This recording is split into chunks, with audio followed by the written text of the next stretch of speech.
కార్యక్రమానికి విచ్చేసిన అందరికి కూడా అభినందనలు తెలియజేస్తున్నాము. నా పేరు బీసీ రమణ, జాతీయ బీసీ చైతన్య సమితి వ్యవస్థాపక అధ్యక్షుడు, మాది కడప జిల్లా బద్వేలు.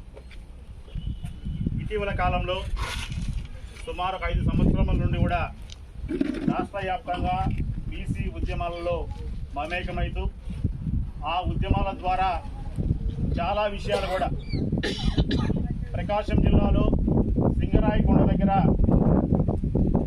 కుమ్మరికుంట 100 సంవత్సరాల కుమ్మరికుంట గత ప్రభుత్వంలో ఆధిపత్య కులాలు అక్కడ 10 ఎకరాలు, ఎకరా 10 కోట్లు మెయిన్ రోడ్డు కబ్జా చేస్తే ఇది అన్యాయము, దుర్మార్గమని దాడి చెప్పి ప్రజా సంఘాలతోటి, మిగతా బహుజన దళిత సంఘాలతోటి కూడా అక్కడ ఒక పోరాటం చేసి చివరికి ఇప్పుడు ప్రజెంట్ ఆ కుమ్మర్లకే ఆ భూమి దక్కేటట్టుగా మేము కూడా చేశామని కూడా ఈ సందర్భంగా తెలియజేస్తున్నాం. అయితే ఒకటే, రాష్ట్ర వ్యాప్తంగా ఈ భూ కబ్జాలపైన, ముఖ్యంగా బీసీ వర్గాల భూ కబ్జాలపైన కూడా విజయవాడలో ఆ హెడ్ ఆఫీస్ రాజగృహలో కూడా ఒక ప్రత్యేక కార్యక్రమాన్ని ఏర్పాటు చేయడం జరిగింది కూడా. ఎందుకంటే బీసీ వర్గాలకు రాజకీయ అండదండలు కానీ, మిగతా వ్యవహారాలు కానీ, ఒక చట్టబద్ధత కానీ లేకపోవడం వల్ల చాలా విషయాల్లో బీసీలకు ఎక్కడ జరిగినా అన్యాయం జరుగుతున్నది. ఇది వాస్తవం. ఇది మేము ఆ నిర్ణయం తీసుకున్న తర్వాత చాలా అంశాలు వచ్చినవి. అది తీసుకున్న నిర్ణయం వేళ విశేషమేమో కానీ ఆ తర్వాత ప్రభుత్వమే రెవెన్యూ సదస్సులు ఈ రాష్ట్ర వ్యాప్తంగా ఒక 15 నుంచి 20 రోజులు కూడా రాష్ట్ర వ్యాప్తంగా రెవెన్యూ సదస్సులు కూడా తీసుకోవడం జరిగింది. మేమైతే అంతకుముందు ఈ కార్యక్రమం చేయాలని చెప్పేసి ఆలోచన చేయడం జరిగింది. ఆ ఆలోచన విధానంలో కూడా మన మాధవరావు అన్న కూడా ఆ ఆలోచన ఆయన కూడా పంచుకున్నాడని ఆ విధంగా చెప్పిన తర్వాత అప్పుడు మా సమస్య కూడా ఒకటి ఉందని చెప్పేసి అప్పుడు దీనిపైన ఎక్కువగా చర్చించడం జరిగింది. అయితే ఒకటి మాత్రం చెప్తున్నాం, ఈ రాష్ట్రంలో బీసీల భూ కబ్జాల పైన ప్రభుత్వం దగ్గర ఉండేటువంటి కీలకమైన ఫైళ్ల పైన ఈ గుంతకల్లు, ఈ భూ కబ్జా ఫైల్ కూడా ప్రభుత్వం దృష్టి దగ్గర ఉందని మరోసారి మీకు స్పష్టంగా తెలియజేస్తున్నాము. ఎందుకంటే ఇది ఒక సెన్సేషనల్ విషయం.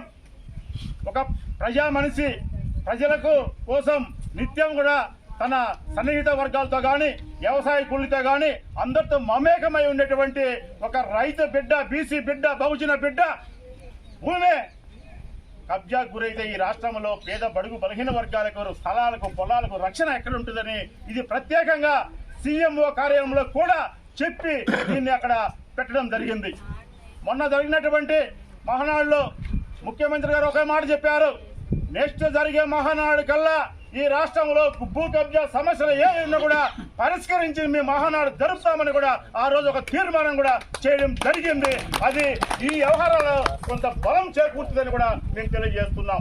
ప్రభుత్వం ఉండేటువంటి వ్యవహార విధానంలో ఇటువంటి సమయంలో ఈ కబ్జాలు రాష్ట్ర వ్యాప్తంగా పేద బడుగు బలహీన వర్గాలు ఒక సెంటు భూమిని కొనే పరిస్థితిలో లేదు. తరతరాలుగా పెద్దల తరాలుగా వాళ్ళ తరాలుగా వచ్చే భూమిని కాపాడుకోలేని స్థితిలో ఈ రోజు ఆంధ్రప్రదేశ్ రాష్ట్రంలో బడుగు బలహీన వర్గాలు ఉన్నారు. ఇది యథార్థం.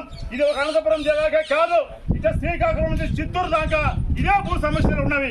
దీనిపైన ప్రభుత్వం ఒక ట్రాన్స్పోర్ట్ పెట్టి, ఒక నిఘా పెట్టి, ఒక కమిషన్ వేసి ఈ భూముల పైన ఒక ప్రత్యేకమైనటువంటి ఒక కమిషన్ కూడా వేయాలని ఈ సందర్భంగా నేను ప్రభుత్వాన్ని డిమాండ్ చేస్తున్నాను.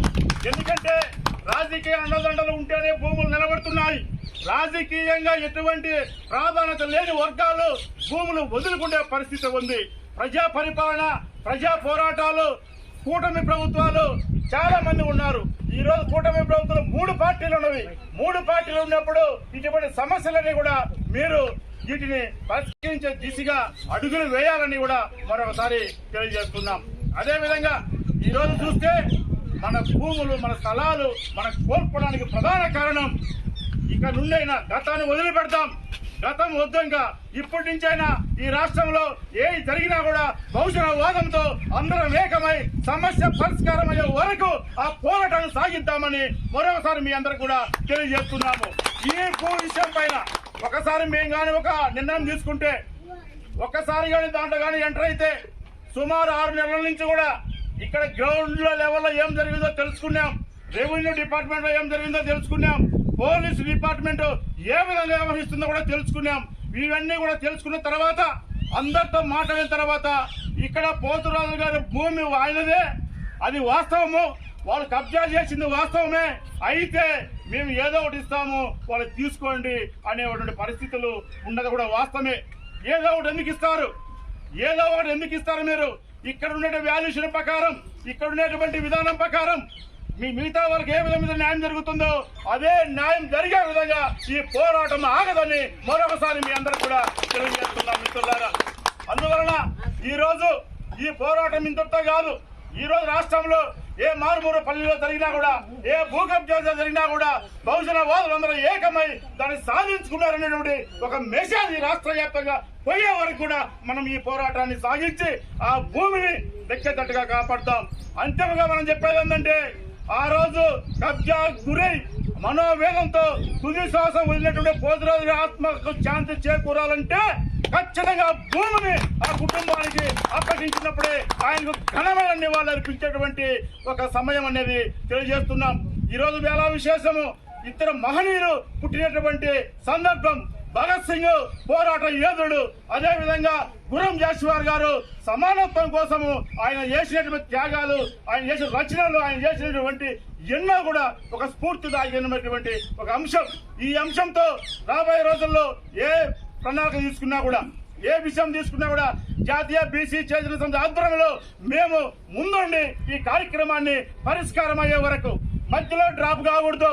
మిత్రులారా, బహుజన వాదులారా, ఎస్సీ ఎస్టీ బీసీ మైనార్టీ వర్గాలారా, ఒక్కసారి అడిగేసి ఏడికపోతే కోట్లాది మంది బీసీలు అందరూ కూడా అవమాన పాలైనట్టే.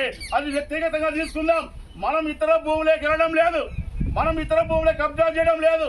మనం రెవెన్యూ రికార్డు తారుమారు చేసి, అధికారులను మేనేజ్ చేసి, పోలీసు డిపార్ట్మెంట్ మేనేజ్ చేసుకొని వాళ్ళ భూములు మనం కబ్జా చేయడం లేదు. మన ఆస్తి, మన ఆత్మగౌరవం, మన విధానాన్ని ఎవరు కానీ వచ్చినా కూడా ఖచ్చితంగా ఆ విధంగా చర్యలు తీసుకోవాల్సింది తెలియజేసుకున్నాం. ఇటువంటిగా సాధించకపోతే